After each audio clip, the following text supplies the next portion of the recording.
Setiap harinya, intensitas perang yang melibatkan Rusia dan Ukraina semakin meningkat.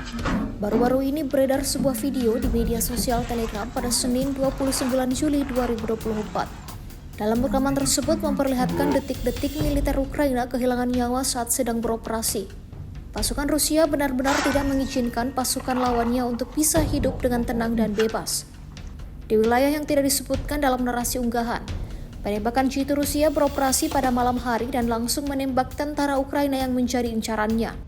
Akibatnya, musuh tentara Rusia tersebut langsung tumbang saat peluru Rusia tepat mengenai tubuhnya, seperti yang terlihat dalam rekaman.